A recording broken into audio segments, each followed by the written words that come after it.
digitelevisiooniga saabub meie televiisorisse koos korraliku pildiga ka korralik stereoheli.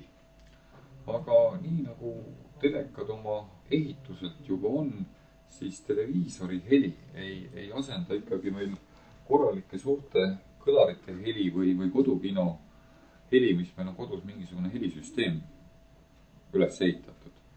Ja igal juhul on soovitus ehk televiisori heli tuua kas receiverisse, kodukinno või võimendisse ja siis kasutada oma olemasolevaid korralikke kõleraid ka televisiooni heli kuulamiseks.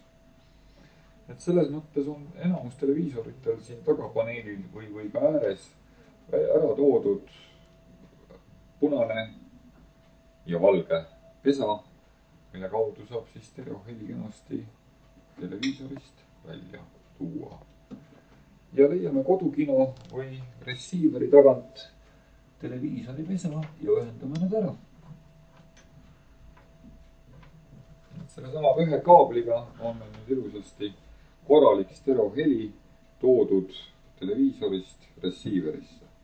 Digiboksist kahjuks ei saa tuua heli puhtalt või tavalist stereoheli tavalise kaabliga receiverisse, sest digiboksil on küll heliväljund, aga see heliväljund on digitaalne.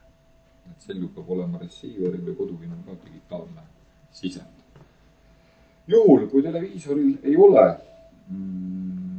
eraldi heliväljundit, siis väga paljudel televiisoritel on kaks SCART-pesa. Ühte on ühendatud meil siis seesama digitelevisiooni pilt ja kui teine on vaba, siis teise saame ühendada sellise üleminekukaabli, kus samamoodi tulevad RCA liidesed, millega me saame heli tuua ilusasti SCART-i pesast kodukinosse või receiverisse.